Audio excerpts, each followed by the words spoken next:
Hey, Don!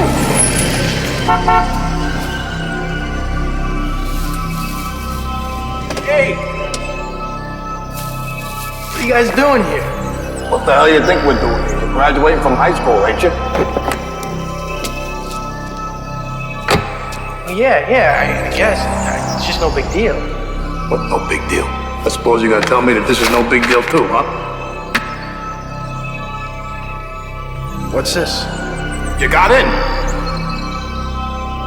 What do you mean? Don't play dumb with me. Rhode Island Junior College, you got accepted. Oh, yeah. Well, actually, there is no accepted. You just have to sign up, Pop. Well, you filled out the forms, you showed a little initiation there. You're gonna be the first dumpy to go to college. Proud of you. Shake my hand like a man there. What are you, fucking flounder? There you go. You know, Pop, maybe if I do real good here, I could get into like a senior college. What's that? Well, you know, like a regular college where people sleep over and shit. Oh, Don, if you had done good here, you could have gotten into a regular college. shut up, you hard on. You're just jealous because you're not gonna be the first dumpy to go to college. No, I can still be the first to graduate. You little ball buster. A modern day remake of Matthew Vaughn's Layer Kick, a Coen Brothers stand up with Timothy Chalamet. A Citizen Kane prequel, a Midnight Cowboy sequel, Alvin and the Chipmunks deserve another squeak. There's so many new ways to revisit sideways, but a graphic novel is how we choose to update. But we still hold fast, you can't change the past on the Ruined Childhoods podcast. Greetings, starfighters, doughboys, and clam diggers. This is Ruined Childhoods, and this week we are in the Ocean State on our cross-country trek to uncover the iconic cinema of the United States. This state is known best for the International Tennis Hall of Fame, being America's smallest state, and a beverage called coffee milk. In this state, it is illegal to buy toothpaste and a toothbrush more than one time a day, smoke a pipe after sunset, or intentionally bite off someone's limb.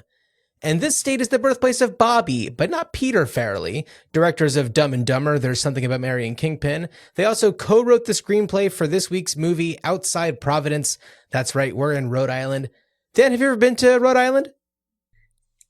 Yes, I have been. Wait, have I been to Rhode Island? I do, you know what? I was about to say yes, but I was like, no, that was Vermont. And now I'm really thinking about it. And Rhode Island might be the only state in New England that perhaps I've only driven through or not had as my destination. So all due respect to the island of Rhode. Sure, the island that is not an island. Correct. No, but a state of mind. No, it's not. I mean, it's not landlocked, but it's not landlocked, right? No, it's not landlocked. Right. Yeah, that's the other one. Yeah, you know the one I mean. It's a really nice state. You've been? I've only one time that I can really remember. I've probably passed through. Considering it only takes 10 minutes to pass through, but I went to a wedding for some friends in Providence, and it was a really lovely, very, very beautiful, small little city, and it was really delightful, and it's kind of incredible how we get so many glimpses of Rhode Island in those Farrelly Brothers movies. Mm-hmm. You know, considering it's such a small state, you know, we do a lot of like these much larger states that have had like very few films set there or filmed there. Our next episode being one of them. No, sorry. 2 episodes from now being one of them, South Dakota. And, Rhode Island, it's great. And it's thanks to the Farrelly Brothers that we really get such a big glimpse from, of this state. Certainly it's done in a way that maybe you look at it a little differently, but that's neither here nor there. Yeah, well, you know, it's funny because I was thinking in watching it about a lot of the other New England states that we've covered. And I thought about In the Bedroom and Mystic Pizza. And a lot of similar themes come up in these New England set movies that are pretty different from one another. But these themes, especially of like class difference. We'll get into that with the synopsis. But also in To Die For. Oh, yeah. Mm-hmm. Yes. New Hampshire. Yes. Indeed. Yeah. Thank you. That's true. Yeah. For sure. In Elvira, Mistress of the Dark, our Massachusetts movie, is in a bit of a different way. It's less class and more classy versus trashy. Like it's not like wealth versus poverty. It's something different. It's more like mainstream versus fringe, but it's a different type of us versus them. Yeah. So yeah, totally. Yeah, and I mean, of course, I'm sure we can find this in a lot of other movies. I think back to Sweet Home Alabama, though it's really though in that movie it's different because really she's the one who's kind of classist. Yeah. Coming from Alabama and then going back. Yeah. Right. It's a bit of a reverse fish out of water situation. But in these New England movies, especially, and more strongly, To Die For, Mystic Pizza, and, what was the other one I said? In the Bedroom. In the bedroom. Yeah. Yeah. So definitely those movies have this sense of the blue collar versus the white collar, etc. You know, it's funny because it's not even exclusive to the New England movies we've covered because, we just did The Goonies a few episodes ago, and that's another one where it's kind of like the blue collar versus, the snobs. Although interestingly, it's kind of in that like opposite corner of the country in like a similarly gray, like when you think of New England, I mean, like when I think of New England and the Pacific Northwest, pretty much two colors. It's like green and gray. Yeah. Come to mind. So I maybe there's a connection, or maybe that's just like a universal theme that we can all relate to. And we could probably be like in the Southwest as well. What's going on here? Yeah, I'm trying to think of like just other movies that we've covered on Roadhouse. This. I mean, not on this just like trip, but I'm thinking about on our United States plus Puerto Rico and DC journey. California, we're not seeing that. That's a very singular story, right? Not having to do with class or race or any kind of cultural divide. Georgia, we did Smokey and the Bandit. That one is it's the people with money it touches on that. It's authority and it's people with money and the people who do their dirty work for them. But it's not really like in the if we're going to do an us versus them, it's Smokey versus the Bandit. It's the law versus the outlaw. Yeah. I'm just like, I have to look at the like map of everything. Okay. Nebraska, we don't have any issue there. Wizard of Oz, not so much there. Near Dark, not so much there. Nope. Things to Do in Denver When You're Dead, no. High Noon, no, because that's just law versus criminal. Yeah. Then we had Tombstone, which is law versus criminal. The Misfits, no, we don't have any class issues there. Smoke Signals is a racial divide, but then again, we're in the Pacific Northwest. So if we're doing our, Northeast, Northwest, comparison, it kind of touches on the border there. We have our Brad Pitt Montana movies, which could be argued.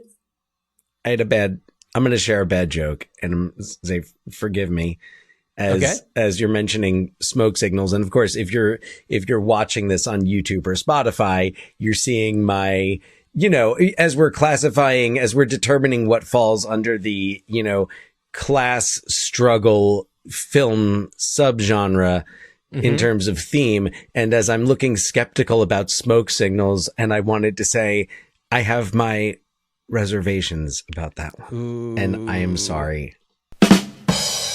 Ouch, John.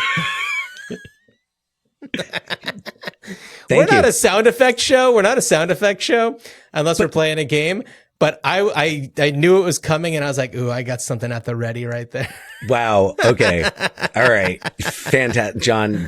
My cap's off to you. I doff my cap to you. So applause. Just to kind of cruise through the rest of these, Leprechaun. We don't have that issue in North Dakota. We do have it though in is that Minnesota? Drop Dead Gorgeous. We have that a little bit. You know, there's the wealthy family in town, and the Lehmans are. Yeah, exactly. I'm having to remind myself what some of these even are. We don't have that in Iowa with Cold Turkey. Winter's Bone, we certainly only really see the lower class. Mud is kind of crime versus criminal. The Big Easy is crime versus criminal, internal affairs. Well, we certainly have crime versus criminal, like criminal versus law. Oh yeah, law versus criminal. Sorry. It happened one night. That one is certainly more an issue of race than class. In the still of the night?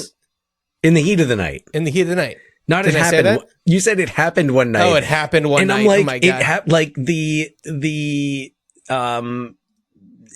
Claudette Colbert, like we haven't covered that. It's okay. It's all right. We're recording this in the morning. We are. It's a bit of a different vibe.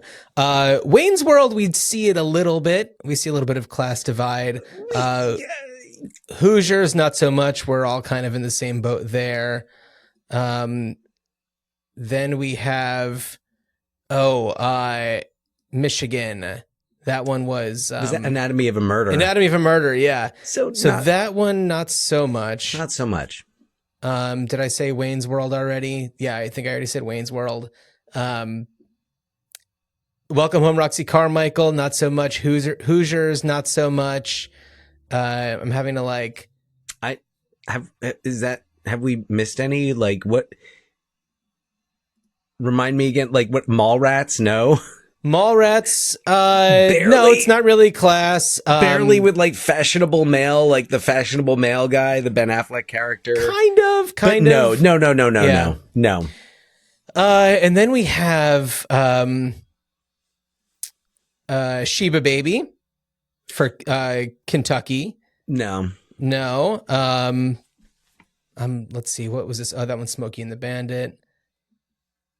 The Foot Fist Way, not so much. Witness, no, that's law versus criminal, internal affairs again. Mm-hmm. Maryland is Pecker, so there we start to see. We do get that, but we're starting to creep up the East Coast there. But it's also in Pecker, it's less about the elements within one town. It's Baltimore versus New York. Yeah, totally. And then of course we have Dirty Dancing, which clearly is a movie about class struggle. As we creep up the Hudson Valley. It's funny, yeah. It's interesting how it happens. And then of course there's the Gold Rush with Alaska, and then Blue Hawaii. We don't really have. Well, I mean, that's kind of, everybody's kind of well off there. Yeah. It's not really so much of an issue. Yeah. That's all. So that's interesting.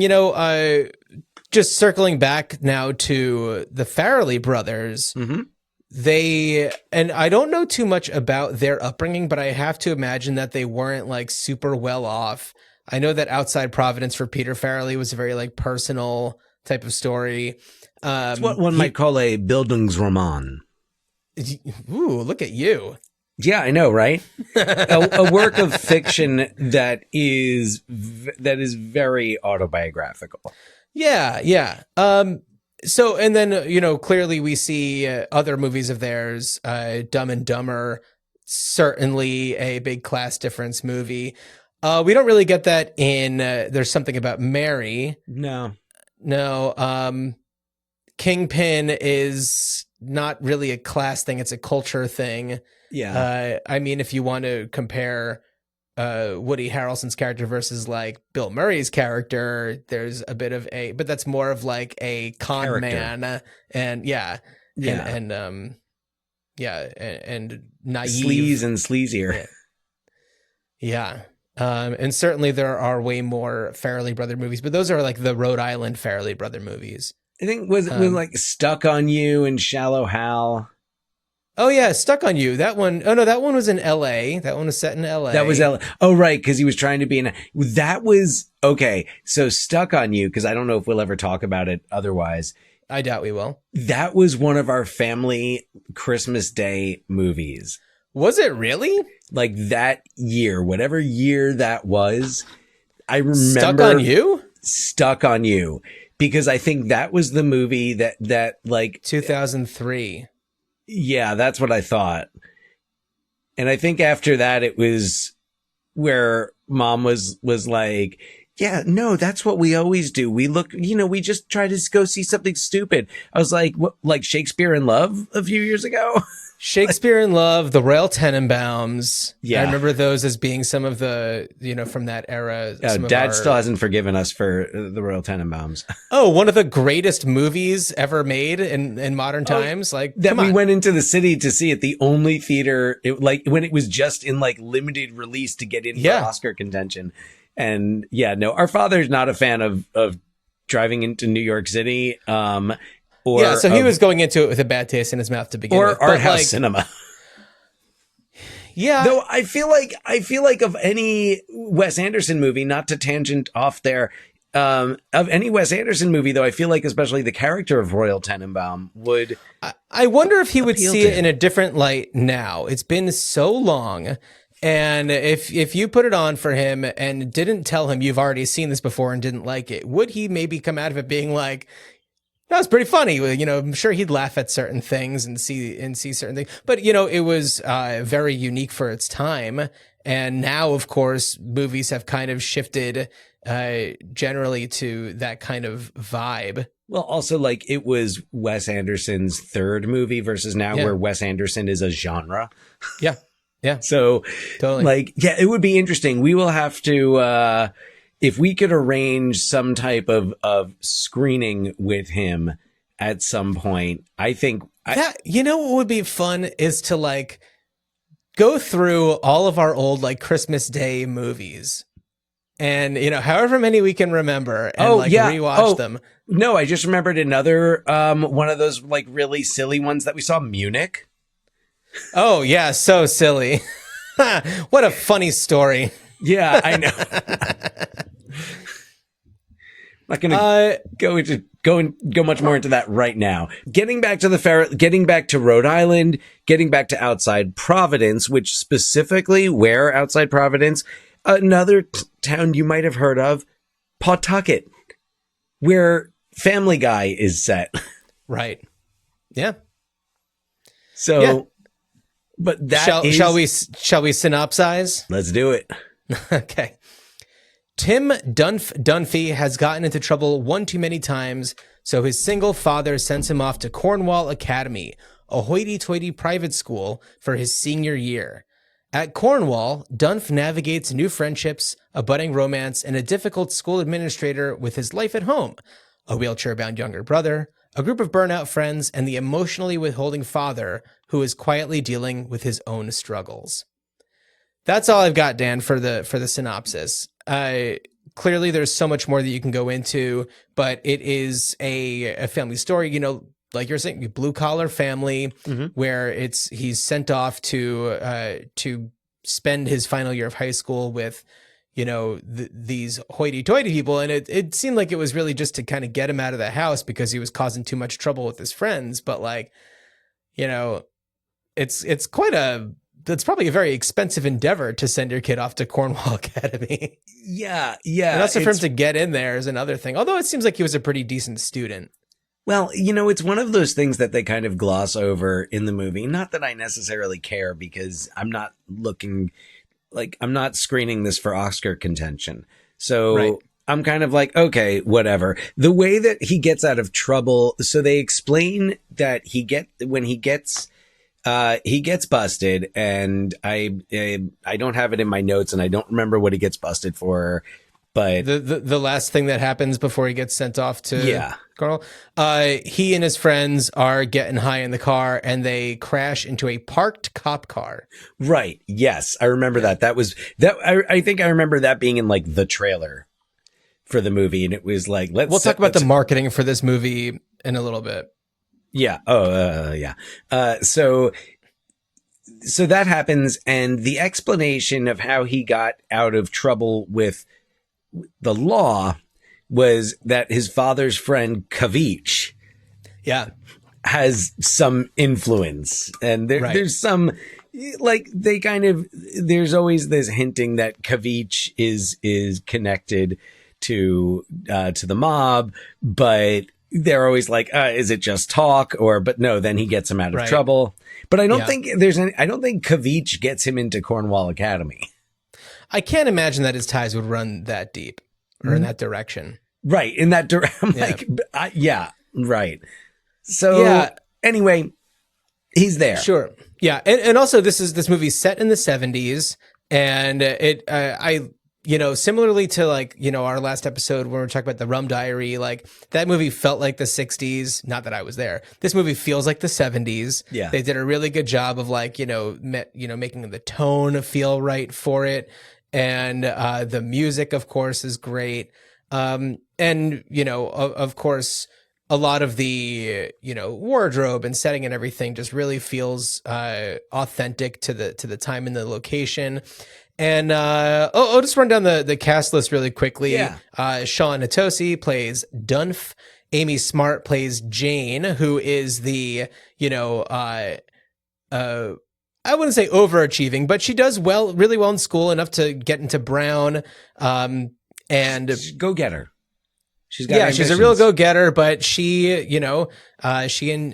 Dunph really get along well and have this really delightful romance, and it's really sweet. Alec Baldwin plays Tim's dad, and I think is really a fantastic element of this movie. Alec Baldwin for me is either hit or far miss, and this is one of the hits for me. Yeah, me too. John Abrahams is Drugs Delaney, his best friend, Dunph's best friend. Jonathan Brandis is Mousy, a member of their crew. We also have, let's see. Oh, Jack Ferver plays Irving, who is Dunph's roommate. And for anybody who is unfamiliar with Jack Ferver, you might recognize them as the person from the Skittles commercial who sings the Berries and Cream song that has become massively memed and was like a viral sensation. Dan, are you familiar with this? I am not.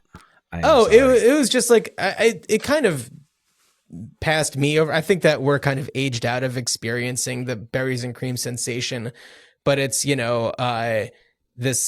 this person with this page boy haircut and this silly outfit that sings a song about berries and cream, and it was a huge viral success. And yes, okay, So Jack Ferver has been after Outside Providence is a fixture in, I think, the New York avant-garde queer dance scene, and it's really cool to see them in the 90s playing this character of this dweeby high school kid that everybody makes fun of, but Dunph has a soft spot in his heart for the people who are persecuted, and so he stands up for him and really kind of makes everybody change the way that they act towards him, which is really sweet. Yeah.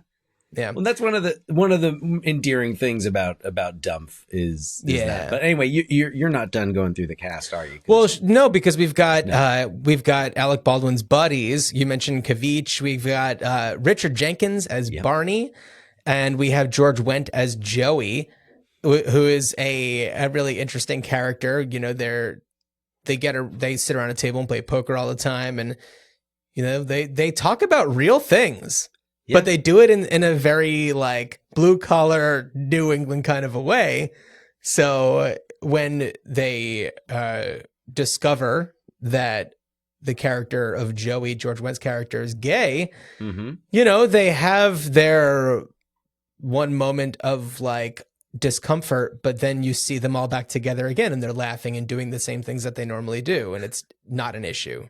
And you know, later on he even makes the joke at his own expense. Yeah. So, and yeah, anyway, we'll get back into characters, but that was something that I have been thinking about since watching the movie, is just his character and how his character fits in with that group of friends, and what makes him look past the fact that what makes him look past it. Like, what kind of, almost like, can we learn some lessons from Joey here? But anyway, I digress. Right. Yeah. One other person I wanted to mention is Timothy Crow, who plays Mr. Funderburk, who is the school administrator, who is kind of the disciplinarian. He's the one who's like really after Dunph. And classic Dean Wormer, like from Animal House, which, by the way, pour one out, Donald Sutherland. Oh, absolutely. Pour a big one out. That's a big loss. I know. So, yeah, Dan, I want to talk a little bit about the reasons why this movie didn't necessarily hit in ways that it, I think, you know, maybe deserved to. There was a lot of interference, allegedly, from Harvey Weinstein. This is a Miramax film, who was trying to capture a lot of that. There's something about Mary juice, and really wanted to amp up the silliness, which is why, you know, it's like there's the three-legged dog with the eye patch, and, you know, there's the dad who calls his son dildo all the time, and it's like there are those the kid in the types wheelchair being pulled behind the kid in the wheelchair. There's the moment with Irving when we discover why they call him Jizz. I think, like, you know, it's like, you know, a lot of that, you know, juvenile humor that made There's Something About Mary really successful, that they're trying to just shoehorn in there. And, you know, the marketing for this movie also suffered. You look at all of the poster art, and it's like they're wearing, like, you know, 90s contemporary clothing, and they're kind of mugging at the camera, looking like, you know, Alec Baldwin's kind of like, you know, doing his thing. And it was like the She's All That poster. Yeah, you've got the dog on the front on the poster, and they're really trying to turn it into something that it's not. And this is one of those times where it's just like, you just have to let this movie be what it is. I mean, the Farrelly Brothers didn't direct this movie. No. It was something that, you know, should have been like its own separate, like, offshoot of that.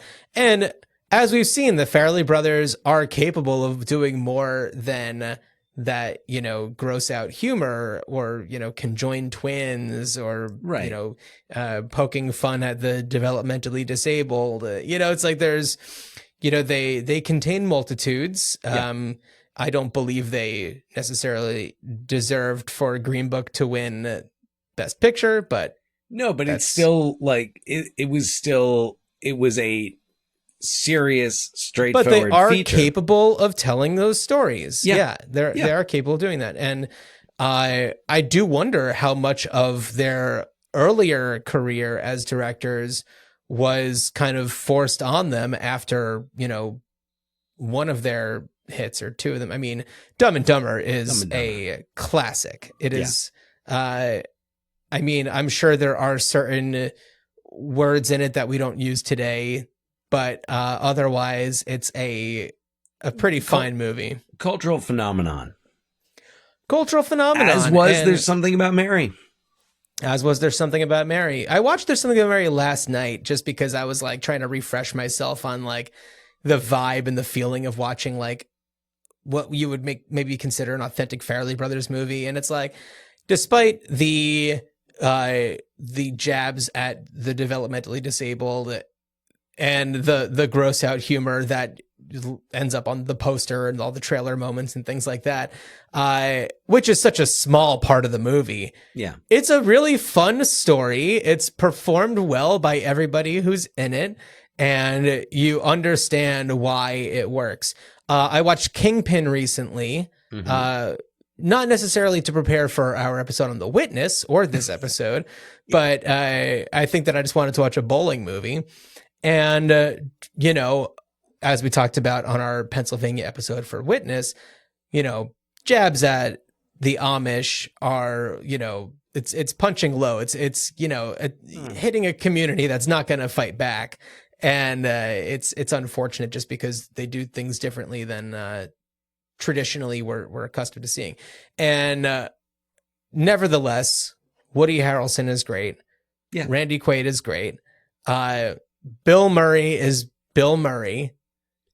Well, and that I think Kingpin was kind of the movie that helped turn the tide for Bill Murray from that first phase of his career, because he really wasn't transit. Like, I think after maybe What About Bob or Groundhog Day, it kind of like I feel like fizzled a bit, but then I think Kingpin brought him back, and I remember his performance in Kingpin being one of the major selling points of it. Well, I think that, you know, he reached a point where it's like, okay, my starring leading role moments are perhaps finished. But if I come in and I have like a side character or like a weird little villain type of character and can like really nail that, where it's not like the movie doesn't hinge on this being part of it the entire time, then we have a winner. Well, and then you go from Kingpin, and then only a couple of years before Rushmore. Back to well, Wes sure, Anderson. yeah. Well, it's almost like, you know, he's growing up and he transitions into these grown up roles.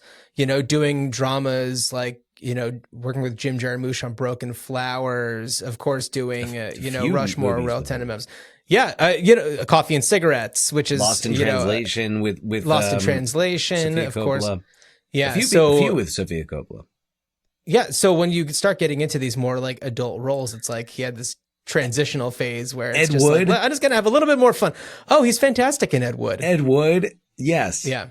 So, okay, all right. Anyway, coming back to Outside Providence, but I'm glad we went off on that tangent because it planted a seed of thought in my mind that we will come back to. So Dan, what'd you think of Outside Providence? I remember, so I always liked it, and it's one of those, it's like if I'm going by I feel like the rating system that my mind goes by generally as I need to rank things in my mind is like the Star Ledger 4-star rating system, and Outside Providence is a good solid like 2.5 star movie. Maybe three. And I agree with you on every point you made where Thank you. The silliness detracts from the sentimentality. So I'd like to talk about some of the strengths, some of the things I really like about it, and the things that stuck out to me. And also, like, this is a movie that I saw maybe a couple of times. I didn't see it in the theater, but probably on a VHS or DVD at that point, or on demand, cable or something, whatever. I definitely saw it, and I definitely remembered a lot of things about it. Sean Hatosi, there's that batch of actors in the late 90s, early 2000s that's like the kid from In the Bedroom is in that batch. Like Almost Famous, Patrick Fugit is in that batch. Emile Hirsch, like the kind of like floppy haired, emotional, regardless of when it takes place, I'm going to dress like it's 1973. Also, it's like they have a look that you can't really replicate. They have such specific looks to them where it's like, I can understand why people would be drawn to you, but you're not like conventionally attractive, like, like you could be in a photo shoot for a watch or something like that. Right. No, he's not. It's not Clive Owen. But Right. I was watching Inside Man last night, so. I watched Inside Man the other day. Oh man, how good is Inside Man? Inside Man is so good. Fantastic. All right. We're not going on an Inside Man tangent. Okay. Not right now. Another time though. Okay. Sean Hatosi. Yeah. There are a few scenes I really like. He has that demeanor where, like you said, like you get why people are drawn to him, but he also has that very common sense demeanor of like, just, this doesn't make sense. I'm not going to do that because it doesn't make sense, or I'm going to do the thing that makes sense. And he also, with his eyes, can bring himself to a state of real vulnerability. And the scene that I want to talk about is also a standout scene for Alec Baldwin. It's the scene where he teaches him how to tie a tie. I love that scene. It's so good. It's so simple. It is so good and so simple. And the vulnerability of Dumpf when he's like, as he really admits it, and he makes this, and it like might seem silly, but it's kind of like, here's this kid who wasn't really interested in fitting in. And now he's like, I go to the school, I'm the only one who wears a clip on. Yeah. And I'm like, no, enough of that. Like, I'm ready to grow up. And it's such a wonderful, symbolic, metaphorical scene. And it's such a great, it shows the connection. Like you said, with Alec Baldwin's portrayal of the father in this, as tough as he is, you always, you know that he means well and that he loves his kids. Isn't that also the scene where they're talking about what happened to his mother? Yeah. Yeah. Yeah. Yeah. So, but it's almost like, for me, that is very significant in terms of the plot, in terms of the characters and understanding them more. But just the way that he asks him about tying the tie and the look on his face, Hatosi's, when he's like teaching him, like, all right, the thin side goes over here. Yeah. And it felt so real and so genuine. And just like, here's this kid who puts up this tough exterior and he's just showing this vulnerability over a necktie. And it's a wonderful, because it allows his father to, it opens that door for communication. Yeah. And it gives them a physical intimacy that you could tell they don't have. And it's kind of like, what other ways are they going to have any type of physical intimacy? Yeah. Really love that scene. No, it's a great scene. I feel like when I was watching this movie the other day for this episode, I saw it in a different way than when I first saw it. And I think that a lot of that has to do with, going from being, somebody who is Dunph's age to somebody who's like the dad's age, essentially. And to see the way that, when I first saw the movie, I think that I saw the dad character as being like a mean dad, and he's a drunk and he doesn't respect his kid. And then I see it now and I'm just like, I understand why he's doing the things that he's doing. And understanding what happened to his wife that, turned him into a widower, certainly plays a big role into how he's approaching parenthood to these two boys, one of whom has a physical disability. And when I see the way that he interacts with his kids, I feel like calling him dildo is, you see it less as a way of him being like a mean dad and more of like a defense mechanism. Right. And also, when it's like he is making an effort to like parent his children, but he's like not sure exactly how to do it right. And, even if it's a matter of like talking to his son before he goes out for the night and being like, just having those brief moments with him, and then he like looks to his buddies and is just like, all right, there we go. Like parenting check, Right. but he does care. He cares about his kids.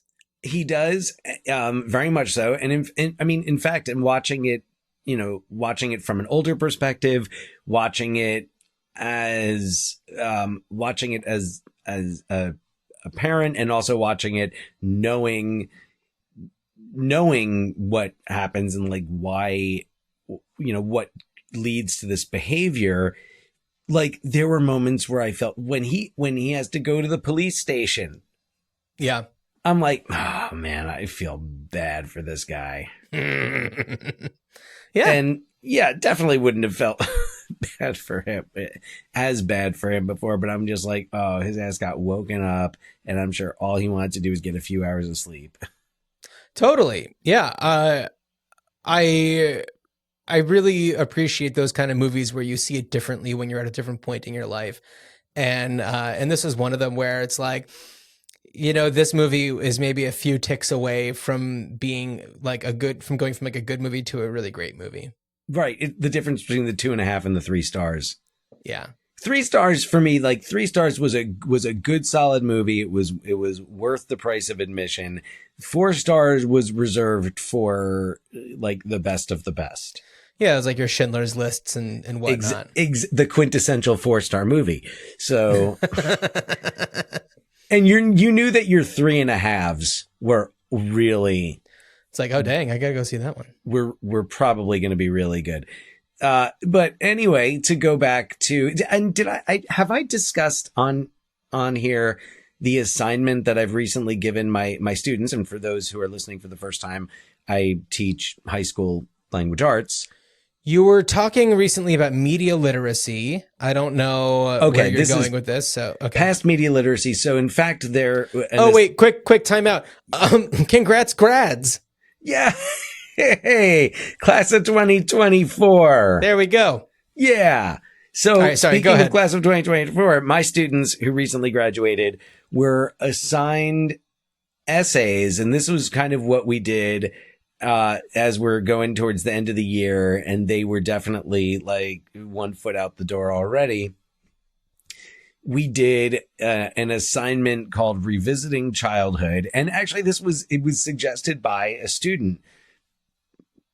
And I just kind of like worked it up into a more formal assignment, but where first we, as a class, each class chose a childhood favorite to watch. And we wrote down before watching it, everybody who had seen it before, they said, oh, this is what I remember about it. This is what I really like about it. And when I was a kid, and this, and then we'd watch it again and they'd take notes and look at like what they noticed differently. And like in terms of themes and there was a good deal of BSing involved in some cases. Sure. Because they had to write 2 essays. They had to write 1 essay on the one that we did as a class, and then they had to go pick their own movie and watch it and write about it. So what were some of them that they picked? Just curious. Well, okay. So some of them that they picked that really fit the assignment well were Shrek. Well, the ones that they picked for their class movies were How to Train Your Dragon, Princess and the Frog, Surf's Up, and Rio. So all animated movies. Interesting. Yes. Now, for their free choice movies, I had a couple The Sandlot. Oh. I had The Last Unicorn. Someone wrote about The Last Unicorn. Cool. I had one kid who wrote about Mission Impossible Ghost Protocol, which I was kind of like, Who's that kid? You do not, someone who did not clearly understand the assignment, because it said like G or PG, clearly intended for children and families. Right. So, Shark Tale, which Mission Impossible Ghost Protocol featuring Alec Baldwin. Yeah, man, he's everywhere. Okay. Is he in Shark Tale? Because that one was, let's see, there were a few kids who did Shark Tale. There were several who did, Peter Pan. That was a good one. We had Peter Pan. Okay. The Disney Peter Pan. Sure. Yeah. Aladdin. Off the top of my head, those were I think a couple of them did Rango.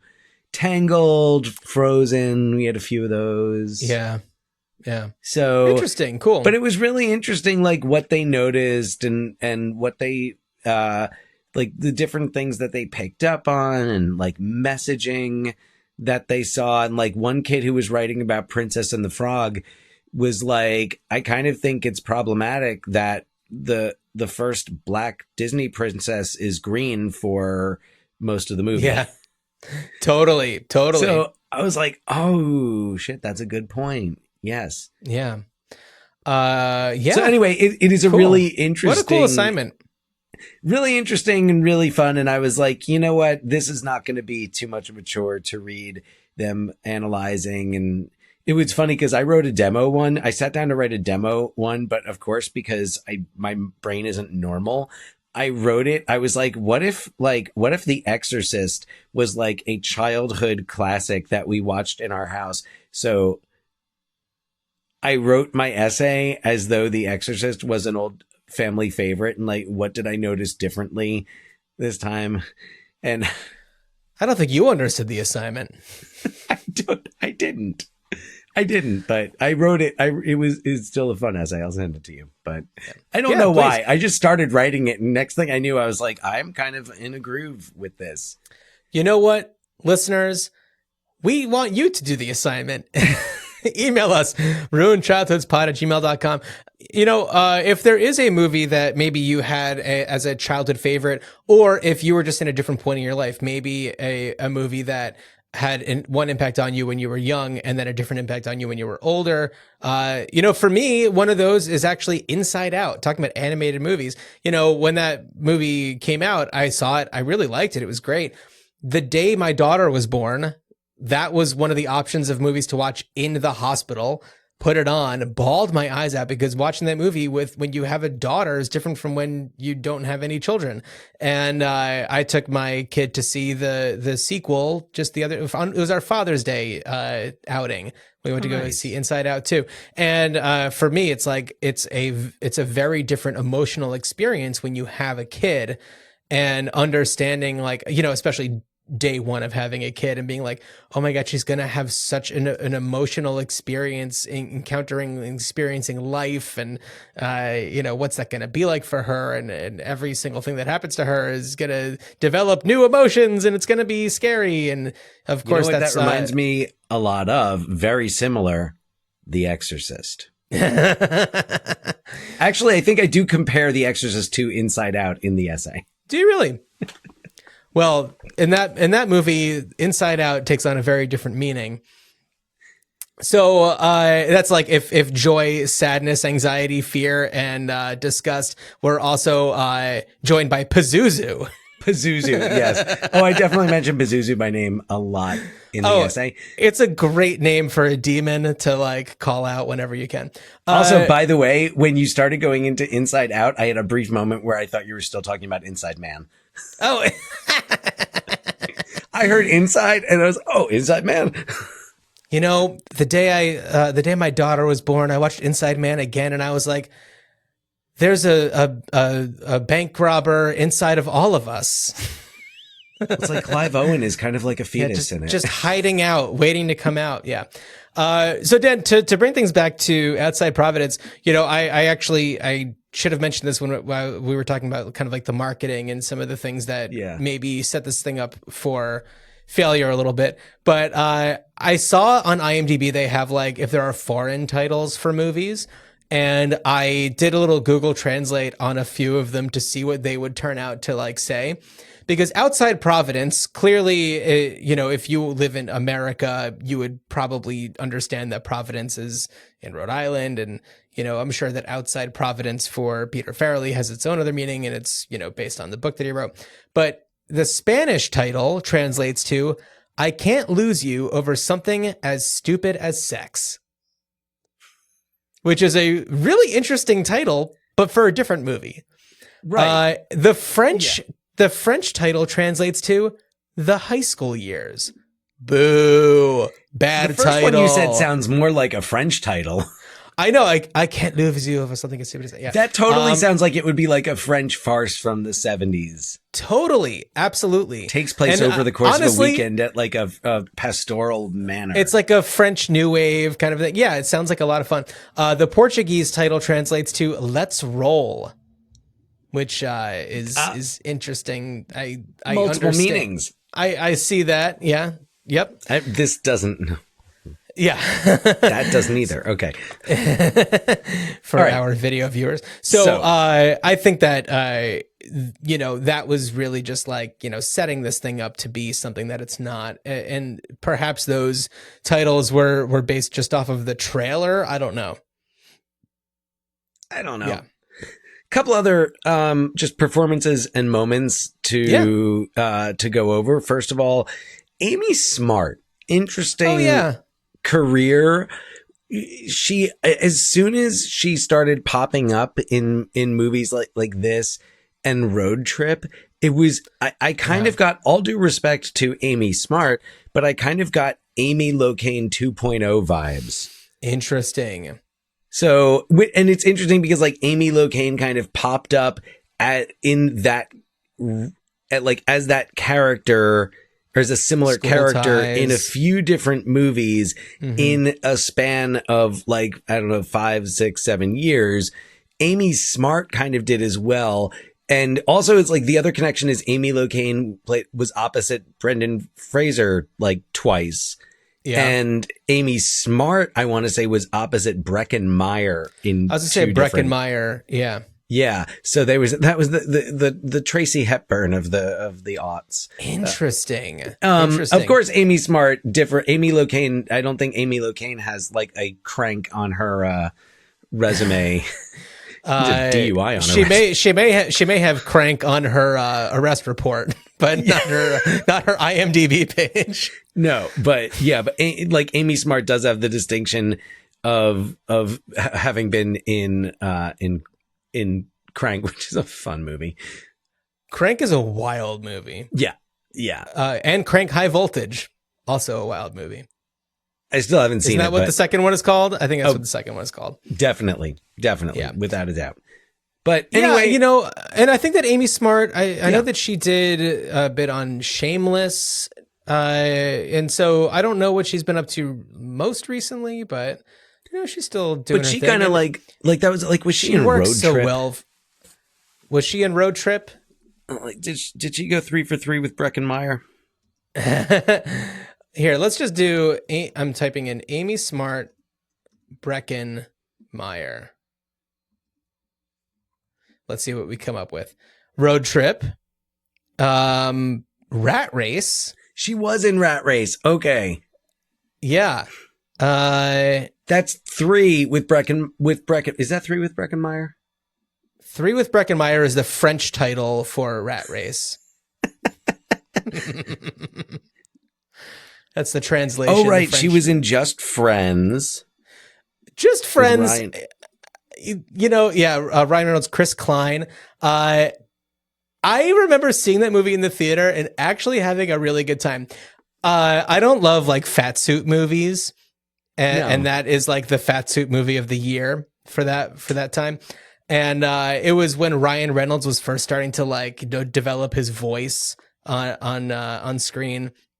Post Van Wilder. And I remember one moment that was I still think about all the time, and I don't even remember the exact quote, but Chris Klein shows up and he's like playing the guitar and he's like really good, and Ryan Reynolds goes like, it's like he has 1,000 fingers, and it like, I don't know, it really worked for me. Ryan Reynolds now, I'm not into like the Deadpool style of humor where it's like so beyond meta that, it's 20 years from now, people are going to watch and be like, what are they talking about? Right. But, right. Anyway, we're going way off topic here. All right. So Amy Smart, George went, especially in the scene where he comes out. Yeah, it's great. A very understated role from Richard Jenkins, not doing his usual Richard Jenkins thing, but also another Farrelly Brothers accomplice. He was in There's Something About Mary as Ben Stiller's psychiatrist. Right. Yeah, no, One little Richard Jenkins can just skip from genre to genre seamlessly and fit in wherever he goes. Yeah. But, coming back to like George Wendt in that whole coming out scene. So just thinking about like, okay, he sits there with these guys, and of course, like, it's the 70s. So yeah, it's the 70s and it's Pawtucket, Rhode Island. So there's not, I'm guessing, a thriving gay community. He might be it. Well, actually, no. But that's the thing is, you don't know. That's the thing is, like, people were. I like that it kind of showed because there's another moment where you see that vulnerability, that moment where he kind of makes that decision to say, like, what if I was? Yeah. Like, what would that change? Like, what would that do? What would that change? Yeah. And I feel like it kind of, it shows that it showed something about friendship where you understood. You weren't like, no, don't keep on taking that, like, this crap from these guys, or like, put them in their places. Right. I feel like I love what it shows about their bond and their friendship, that he feels safe putting that out there. Yeah. Because it very easily could have gone the other way. Well, theoretically, these guys have all known each other for a pretty long time, and they've been around him for a long time. And he's like, certainly they'll consider the fact that we've gone this long and I haven't, like,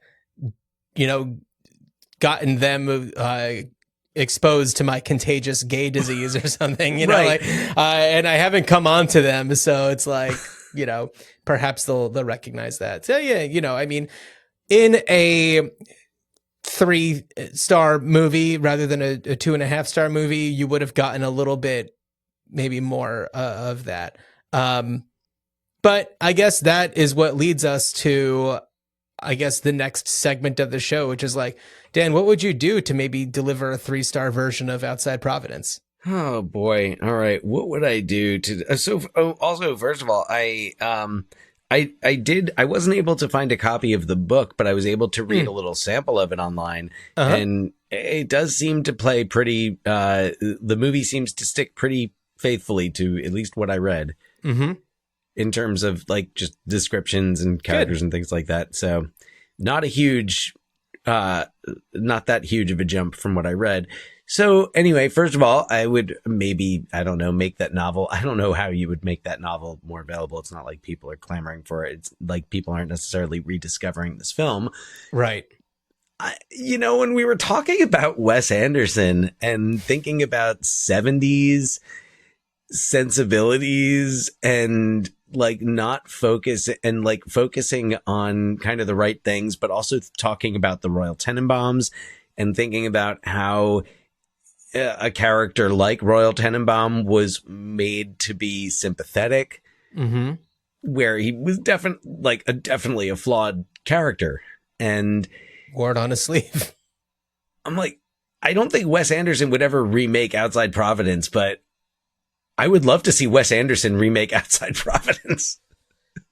I mean, to think of Wes Anderson remaking anything, I mean, he adapted Fantastic Mr. Fox. I wouldn't consider that any kind of remake. I mean, that's the closest I think he's come to, is just adapting somebody else's material. Yeah. Right. So why not? Yeah, well, I mean, it wouldn't necessarily be a remake of this movie, but it would be an adaptation of the book. Yeah. Yeah. I don't really have, there's not much else. I'm like, this doesn't need to be like a dime a dozen series that follows the life of this blue collar kid as he goes to this wealthy prep school in the 70s, which, I mean, like, yes, it would work just fine as a series because it has before. So yeah. I'm not interested in that. You could do, like, I'm sure, adapt it into a theatrical piece, but again, why? And there's something also about it in the film. getting because you could also make a nicer, you could make a prettier film and really capturing like different landscapes of New England and like going more in with that. Yeah. Yeah, I think that this movie just suffered from the time that it was made in. And, of course, the infection of Harvey Weinstein and like a disease. And I'm right with you. I think a different adaptation of the book could be really strong. We saw something like, we saw The Holdovers recently, and that's, a similar type of, it's a different part of a similar story where it's, somebody who's at this fancy school who, typically wouldn't be going there, and his experience and, the overbearing authority figure who, and they have their experience together. Great movie. Perfect. I loved it. Oh yeah. But this is something different. And I think that doing a different version, I don't know if like an auteur director would be my path. I think that's somebody who is like, just really capable of, creating an authentic environment, would be really strong. Somebody who maybe has had experience handling like, dramatic moments in what otherwise would be kind of a funny situation. Like Alexander Payne? Like Alexander Payne, yeah. But clearly he's just done this. So I wouldn't have him do that. It does feel like it would, right. And it does, it lends itself to the Alexander Payne. Even if he hadn't just done The Holdovers, his name probably would have come up. I think so. There's so many, young directors who I feel like this would be a really great, showcase for, being able to show the breadth of their talents. That I think that's kind of where I'd want to see it. I think that in order for something like this to work, casting somebody like Sean Hatosi would be a great move. And I just mean in like the sense that he doesn't look like the kind of guy who'd be the main character in a movie.